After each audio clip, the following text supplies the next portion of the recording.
dance? What? Wanna dance? I can't. What? I can't dance. Oh. Ah. Ah. Ah. I want a flower. But in ancient Eastern scriptures, thousands of years before the Old Testament, the serpent was held in far greater esteem. One day when a man among the throng will see that he is wrong, his universe will shine.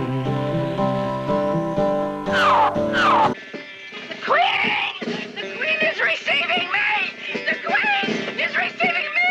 But I need feathers! I have bad feathers! Replace feathers to be proper and respectable to my son!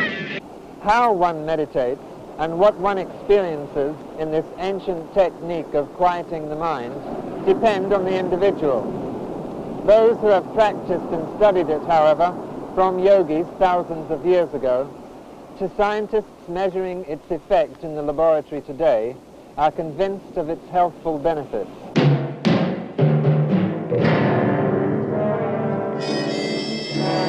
No one can be you.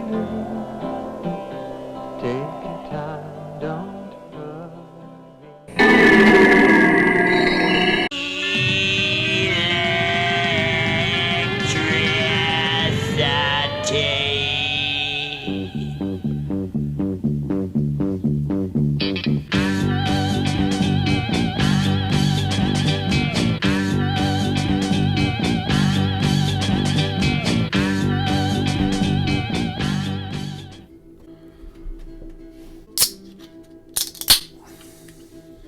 Good day, vinyl community.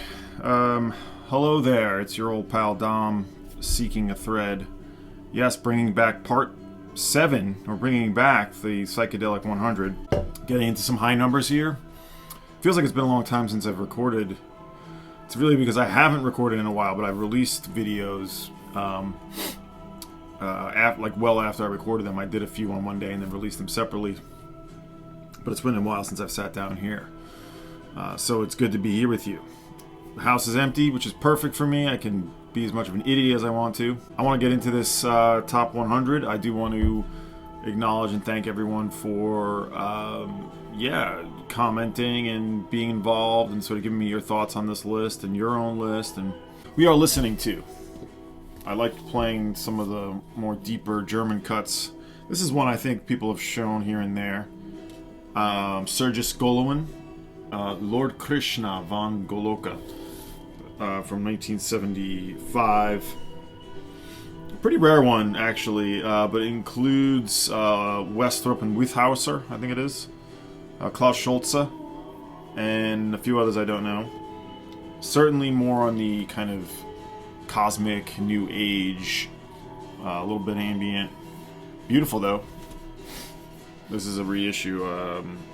Originally on Pills, I think it was, or was it Or? I forget what it is. In any case, this is a 2013 reissue. So that's what we're going to be listening to as I shoot the shit here. We are at number 40.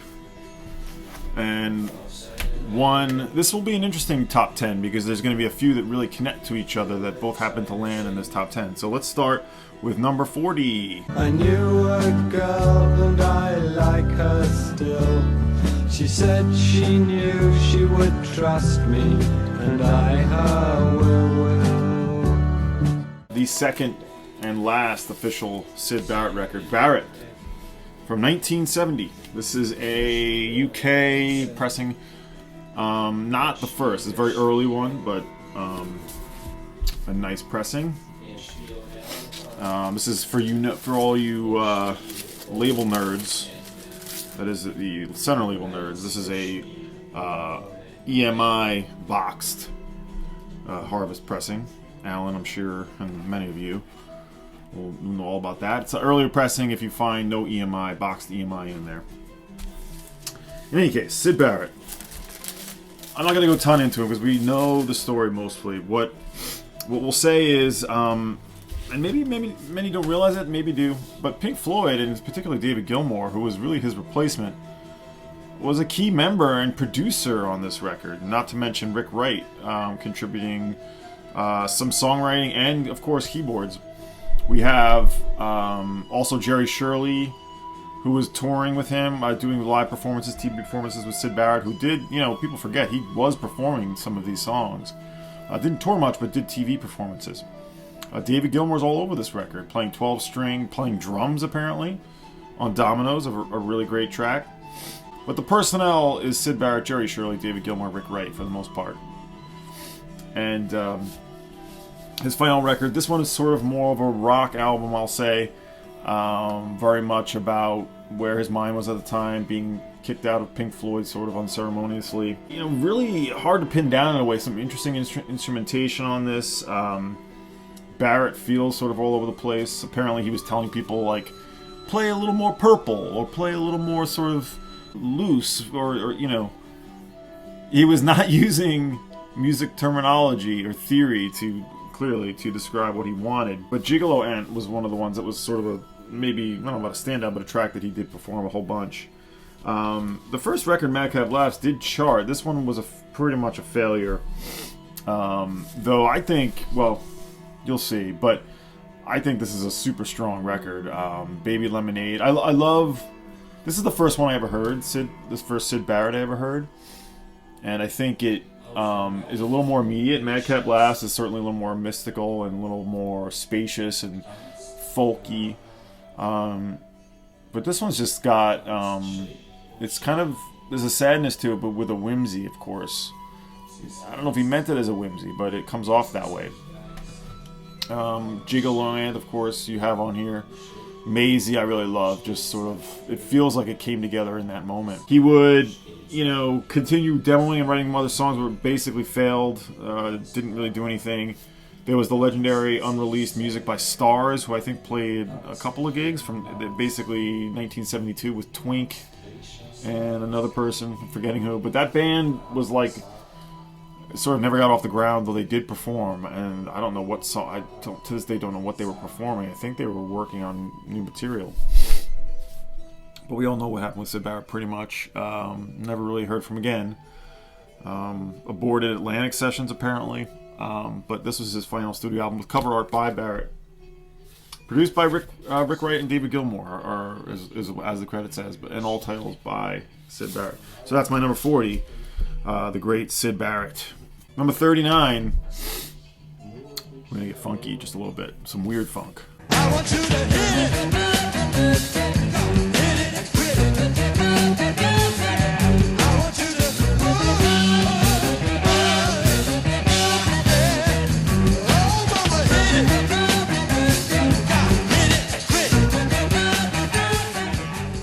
Know it. Maggot Brain, 1971 on Westbound, with the iconic cover here. Barbara Cheeseborough was like one of the first black models on Essence magazine. She's doing the cover here. This is a dark record. It's a lot about apparently, well, death for one, but also George Clinton might have been writing about the remains of his brother that he found as a kid. I don't really know that full story. But this is the final record of the initial incarnation of Funkadelic on the Westbound label. This record has gone up crazy in value. It was never cheap, but it used to be able to get it for a little more reasonable. This was a birthday gift from Angry Mom. George, thank you. Going back a bunch of years now, he gave this to me one day. Not a perfect copy, but a very respectable low VG plus maybe. You don't find this record clean. Everyone I've ever seen has been destroyed. Well, maybe not destroyed, but you don't find it. You don't find it in nice shape. Part of it is Unipack. But here's the iconic Funkadelic. If you don't know, Parliament and Funkadelic. Parliament it was originally the Parliament on the Revelot label, and I think as a way to get away from that label, George Clinton turned it into Funkadelic. Though Parliament would sign to Invictus, with a new contract, new music, or the music for Parliament tended to be a little more straight, a little more just straight soul, funk soul. This is psychedelic rock and funk for sure. You have Eddie Hazel blazing on the first track. Super weepy and beautiful. Apparently, George Clinton told him to act as if he just heard his mom died, I think it is, and like sort of he wanted him to emote in that way on the record. Eddie Hazel, apparently his nickname was Maggot Brain. I didn't really know that, but that was also something I learned about this. You have the Hot Buttered Soul singers are on this on a few tracks. I think it's Can You Get With This, which is Can You Get To That, which was, I don't think it was really a hit, but certainly a track that people come back to. Hit It and Quit It is another one that people come back to, I think, and mention. Wars of Armageddon is just a cosmic sort of just mess, complete with cows and fart sounds and all kinds of effects thrown in. I mean, these guys were really pushing. I mean, when I say this isn't just a great, freaky funk record, this is a phenomenal psych record. I mean, it's super insane and freaked out. So their third record, and as I said, the last with the original lineup with Bernie Morrell, and who's the other one that left after this? I don't really have it, but in any case, I did find out that this did chart top 20 R&B, top 108 in the pop charts. Kind of insane. Apparently, this has also influenced Miles Davis quite a bit. You'd hear a little bit on Agartha. I mean, I don't think this is every collector, every one of you out there, I think, has interest in this record, whether you like Psych or not. Funkadelic Maggot Brain, 1971, George Clinton. If you can find a nice copy of this, I highly recommend it.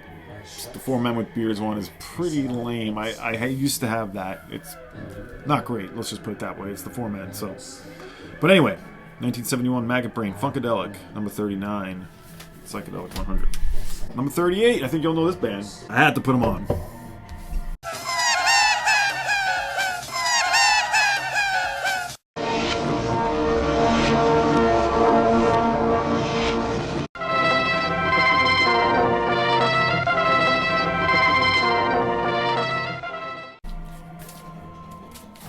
The Beatles!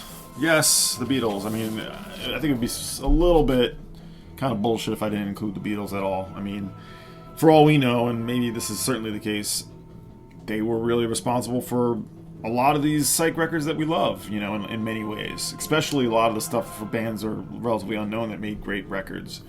Whether it's Auto Salvage or Bittersweet or, The Contents Are, I don't know. Everyone was sort of worshiping the Beatles and using some of these records as a blueprint, I think. So here we are with Revolver, 1966. I will not go into this record. I'm not a Beatles expert by any means. I love the Beatles, of course. I have all the records. I'm a fan, but I'm not going to go crazy talking about this. What I didn't realize is that, I guess, pre-production, they were actually thinking about recording at Stax or even at Muscle Shoals. That was a fact I didn't know. That's according to Wikipedia. But this is recorded right when they were about to stop touring live. 3-month hiatus. Probably the longest it took for them to record a record.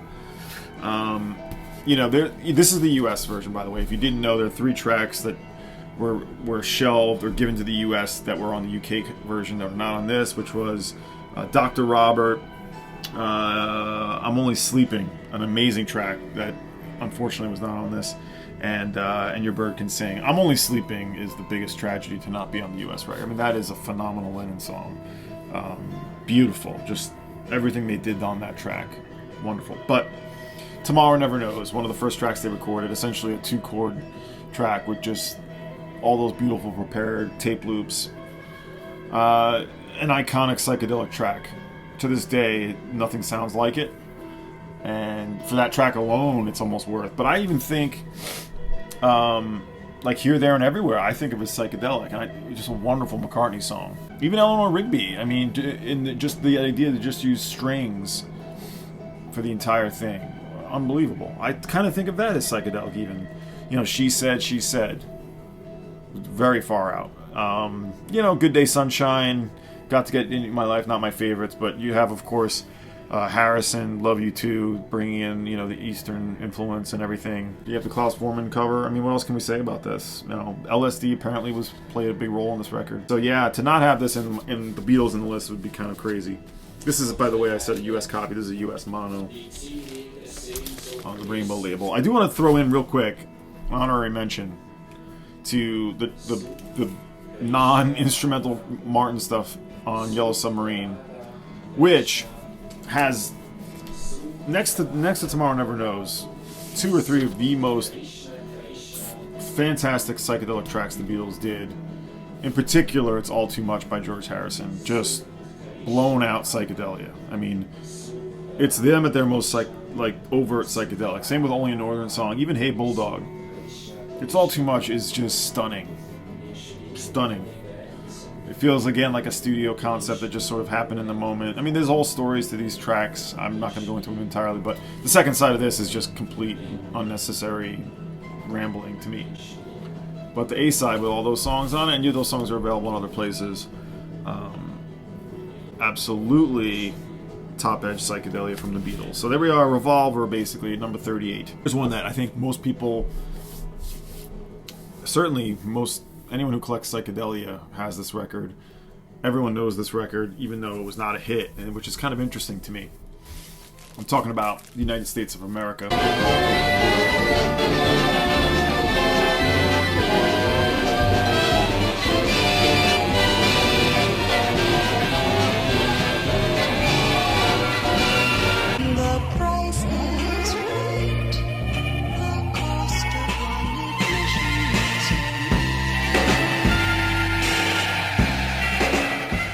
Self-titled, one and only record band that was around not even a year. This is I've heard an original mono of this. We had one come to the store once. I didn't get it, but it sounded amazing. I absolutely love the mono mix. So when Sundays did this reissue in mono, I definitely grabbed it. But I do have a nice clean original with the timing strip here, and not a promo label, but a nice clean copy without the bag. Without that paper bag. But in any case, so the United States of America, 1968. There is a huge backstory to this band, really. Joseph Byrd, Dorothy Moskowitz, the singer. What's so interesting about this band is that no guitar in this. They're all coming from a classical avant-garde perspective. It wasn't the other way around. It wasn't like rock musicians trying to be experimental. It was like avant-garde people and studio musicians with real chops going psychedelic, and it worked. Joseph Byrd had a pedigree. He was very much involved in the avant-garde scene, whether it was Lamont Young, Cage, or just the Fluxus movement. And Moskowitz, they got to know each other years before this. She was primarily the vocalist. And everyone they hooked up with, again, coming from that same kind of idea. Gordon Marin was a key member, doing ring modulator and violin. Rand Forbes, sounds like a banker, playing bass there. He died recently from COVID, actually.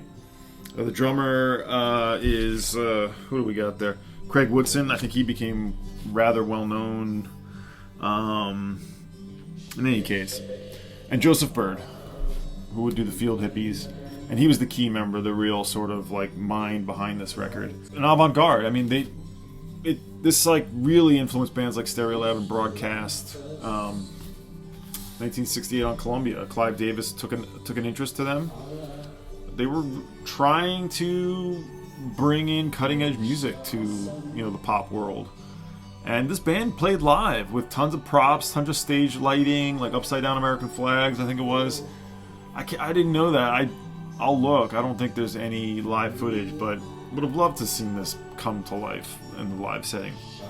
Radical politics sort of entered into this. This band was not, going to go down easy. David Rubinson, the well-known producer, is the one behind this, who was very much a friend of Joseph Byrd and Dorothy Moskowitz.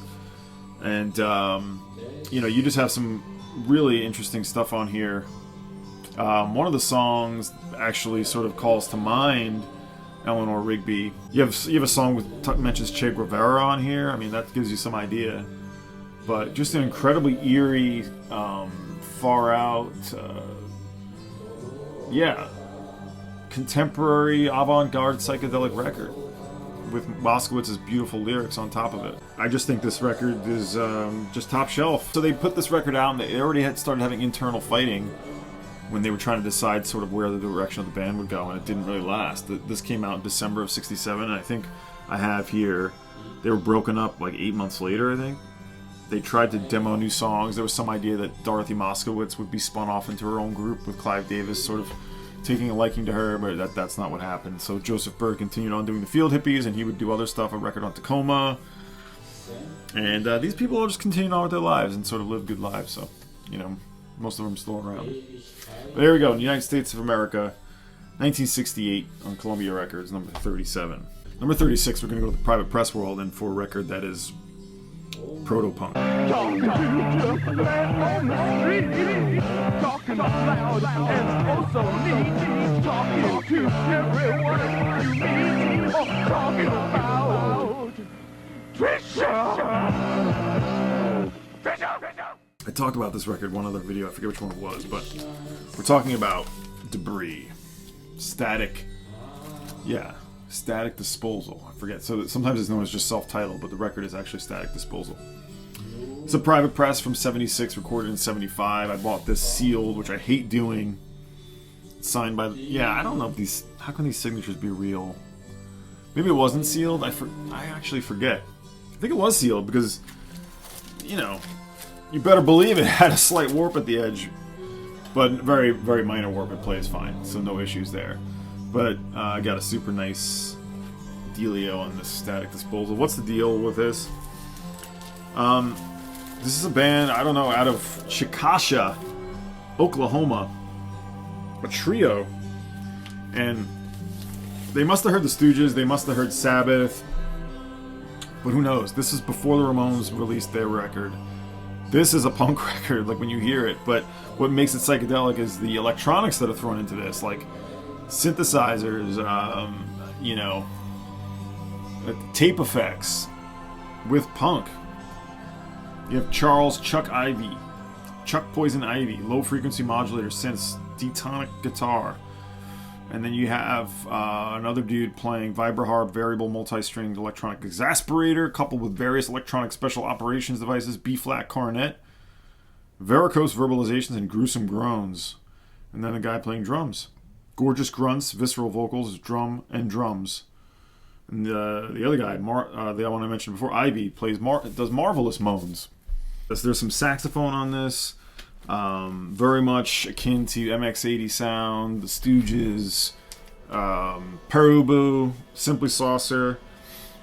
If there was such a thing as proto-punk mixed with electronic and psych, this is it. Debris, Static Disposal. A private record. There is a reissue of this. Yeah, not much information. What was the cool thing I did find about them? Yeah, they won a Battle of the Bands somehow and won recording time, and that's where this record came from. They pressed 1,000 of these, from what I understand. But yeah, I mean, even just this cover, this sort of like bondage type thing. I mean, that certainly a heyday what would come with punk. You got to hear this one. You can hear this one out there. It's out. You can find these tracks. Absolutely mind blowing. Some just really guttural, warped vocals and good song. I mean, the first track is. One Way Spit is just a knockout. Please do not litter. Dispose of in a proper receptacle. I like that it says total recording time 6 hours and 59 minutes. They give you how long it took. Static Disposal by Debris. That is 36. Number 35.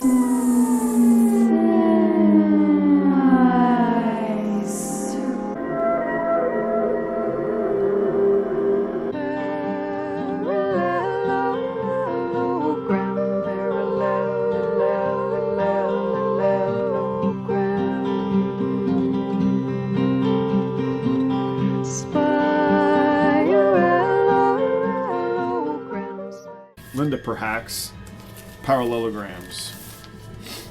This is my original pressing on Cap. Just a wonderful pastoral cover with the lyrics. This is, I think, technically this is a second or technically a first reissue. It's on these cap labels, which I think the black cap labels comes first. I think it came out in the black cap.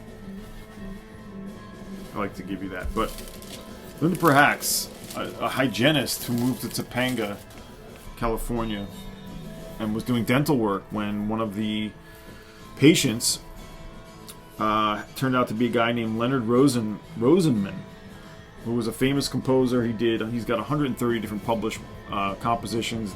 Did music for the Lord of the Rings animated series, Star Trek, and she must have slipped him, next to Novocaine, slipped him some demos, and he really liked them.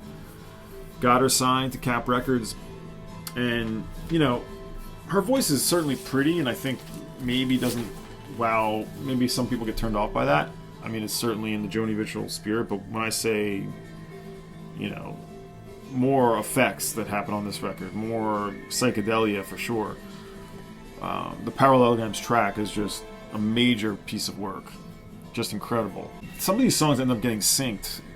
I think I'm forgetting what show and where, but this record sunk. It didn't really do anything, and 1970 was out, and that was all she ever did.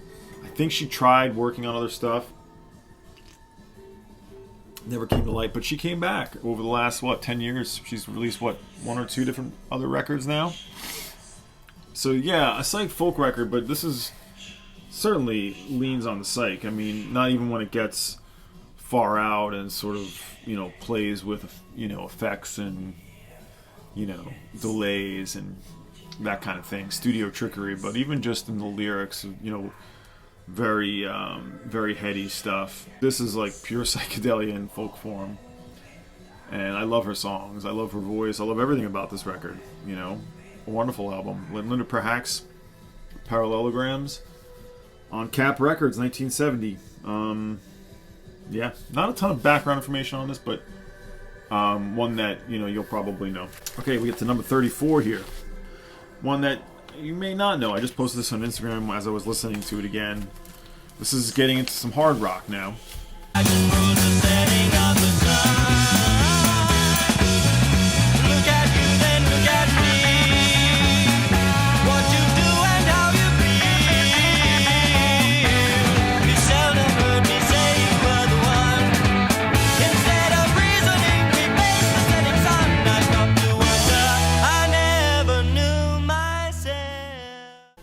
We have a Canadian group called Christmas, and the record is called Heritage. This is the front cover. Actually, it just says Heritage at the front of the tank.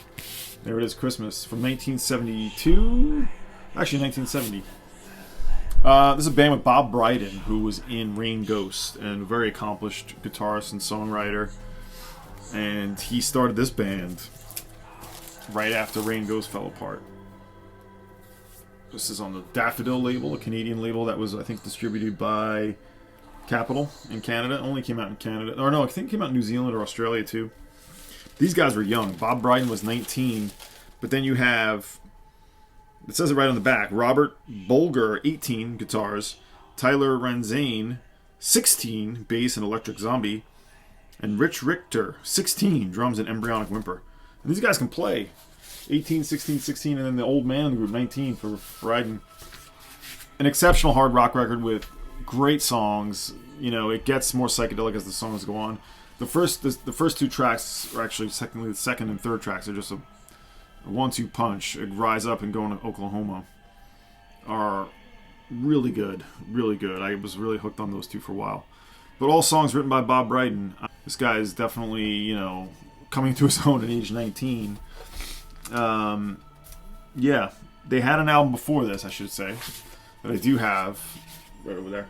An unofficial reissue of it. It's exceptionally rare. This one is rare, but not crazy. You're probably not going to find this outside of Canada, I don't think. But yeah, the first album was sort of more DIY and a private press, and you're talking, easily into the 4-figure range on that one. The band would come back as the Spirit of Christmas a couple years later, also on Daffodil, but that was the name of the band, Spirit of Christmas.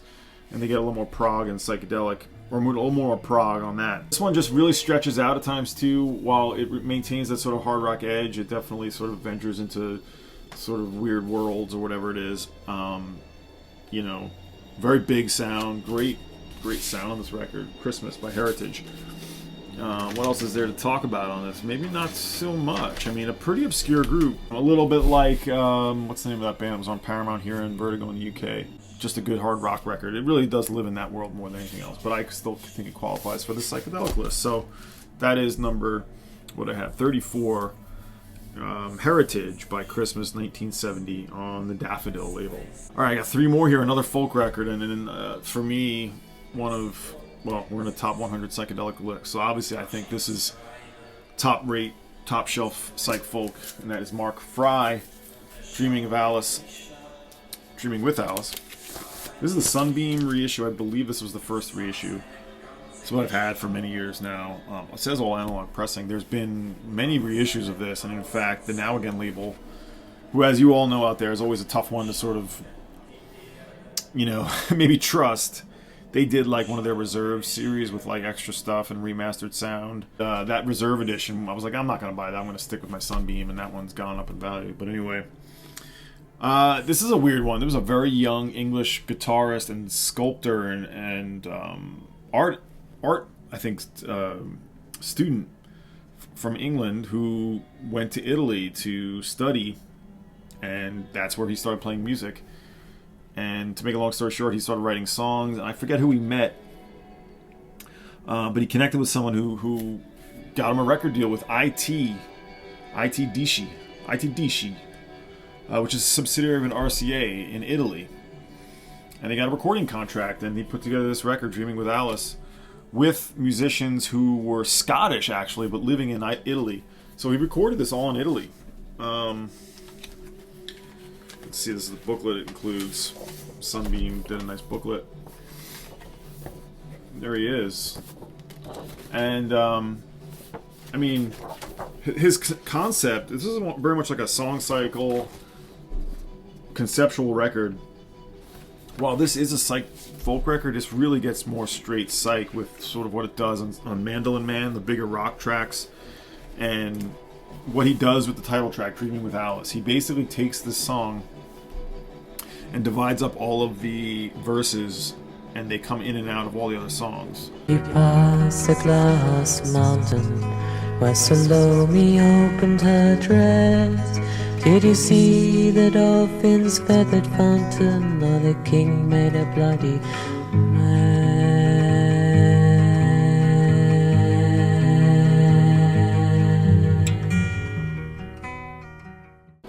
So the song is essentially chopped up into like 6 or 7, and it lives in between all the songs. Really cool effect. You hear Song to Wild. Wild is actually his younger brother. This is Wild. And he had the song to Wild. So you hear that, and then you hear Dreaming with Alice. You hear that theme. And then you hear Roses for Columbus. And then after that, you hear Dreaming of Alice again. And then there's, you know, Lute and Flute. You hear Dreaming of Alice. So like you basically chopped it up and put it in between everything. The record didn't come out until he left Italy. And it never got distributed anywhere else. 1971, a very, very rare album. Never seen it. Probably never will. Will not own it. Sunbeam. And yeah, I mean, his voice is beautiful. Great player. I love what he does on the sort of more expansive songs and the songs that involve a full band. He did end up going back to Italy and touring as a musician and a guitarist in this Italian singers band. I forget what the name of it was. But did make a career of being a musician, essentially. And is still playing now and has released a new album not too long ago. But when I say Dreaming with Alice is just absolute top shelf psych folk, one of the best there is. Can't recommend this enough. You know, a beautiful record, a great Sunday morning record, great to turn on late at night. It's a little dark, but it's sort of uplifting at the same time. Just absolutely wonderful. So yeah, Mark Fry, Dreaming with Alice. Definitely check this one out if you don't know it already. From 1971, number 33. I will say I have a little bit of a confession in a sense, in that I knew this band was going to be on the list, and I knew I had to pick one of 2 records. And I honestly didn't know which one to pick, but I knew that whatever one I picked was going to be pretty high.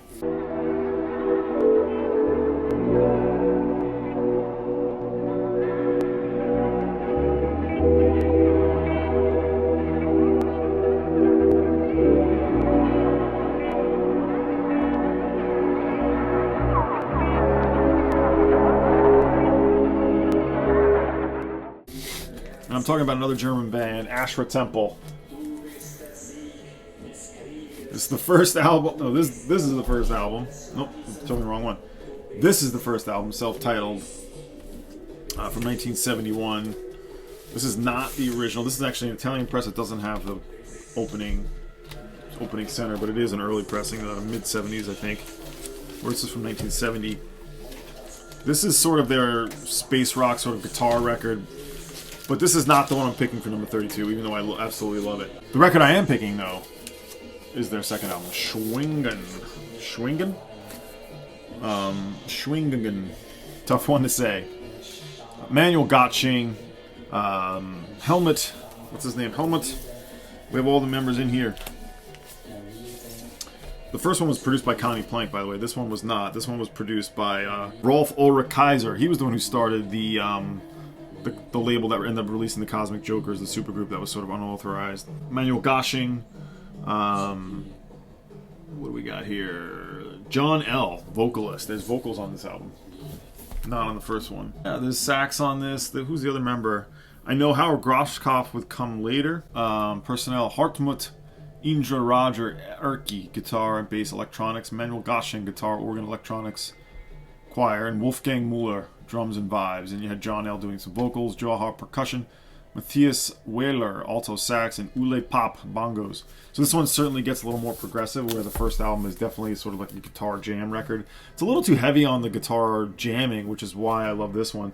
This one gives you sort of a little more atmosphere, a little more space, a little more sort of freewheeling vibe to it, a little more sort of out there, cosmic. Let's see. Oh, right. Klaus Schulze was on the first album, not on this record. This record, Schulze leaves, and you have John L. doing the vocals. And it's certainly less guitar heavy, even though Gottsching was certainly, the guitar madman on this record. Yeah, Klaus Schulze and Gottsching were originally in this band called Eruption, I found out, and with Konrad Schnitzler. And that band, I don't think has released anything officially, but that's where this band was born out of, and sort of more going for a space rock vibe to it. This is original first pressing on the Or label, whereas my first Ashra Temple is on the PDU label, Italian press.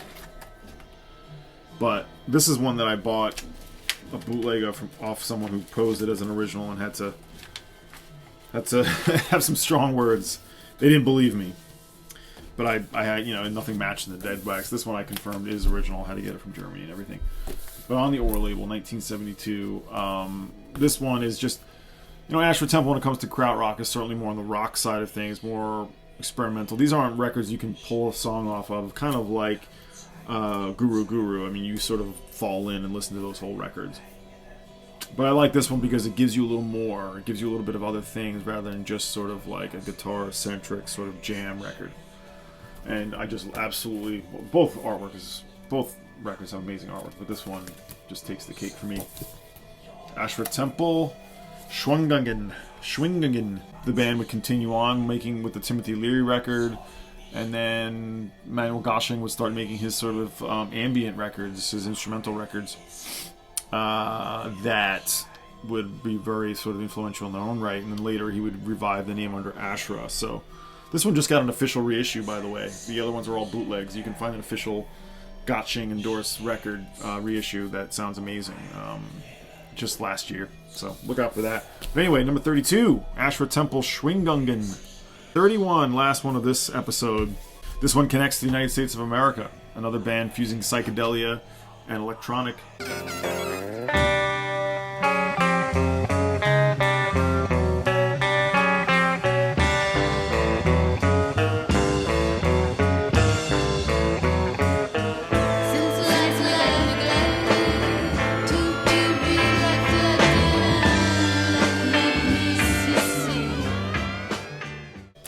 50-Foot Hose. A true avant-garde record too, although this is certainly more of a rock band. Cauldron. This is on the Limelight label, 1968. Actually, December release, also released in 67. This is the original inner sleeve. I got this one at a record fair here in Ithaca for $50 back years ago now. It doesn't go for that anymore. It's not in amazing shape, but the fact that it has the inner sleeve and the record is good, I'm happy. The record is very good. Plus, I would say. The sleeve is more of a VG, but nice to have that inner sleeve and just to get this record locally with deal. As I look at it, yeah, one of these records where you can see very light hairlines, but you don't hear them. So, in any case, this band was led by Cork Marcheshi, who, like some of the other people mentioned, was a sculptor as well. But he hooked up with, similar to Moskowitz and Bird, he hooked up with David Blossom. Well, David Blossom and Nancy Blossom, right? Brother and sister, I guess. But Nancy Blossom did the vocals. And this band did not want to be successful, or they did not care about being successful to San Francisco. I did some reading about this band, and they did not appeal to hippies. They were too weird. They were too weird for San Francisco, even, from what I understood. But Limelight, at this time, was signing and putting out very much experimental records and cutting-edge stuff. The Limelight label from 67 to 69 was amazing, doing amazing stuff.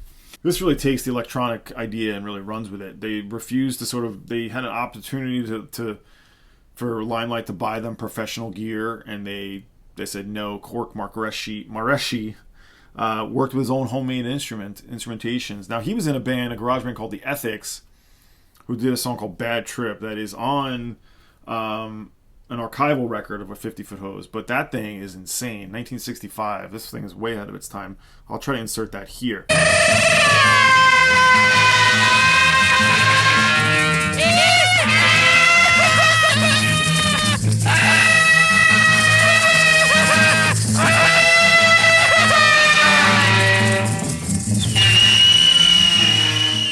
Bad Trip is truly a bad trip, but it informs what they would do in this band. And like I said, this stuff, when you talk about electronic and psych, music concrete, these guys were really going for something deeper, and they were not, apparently they would start their shows with some covers, and the hippies would be into it, and then they'd start going into their original far out freaky stuff, and it just didn't go over well.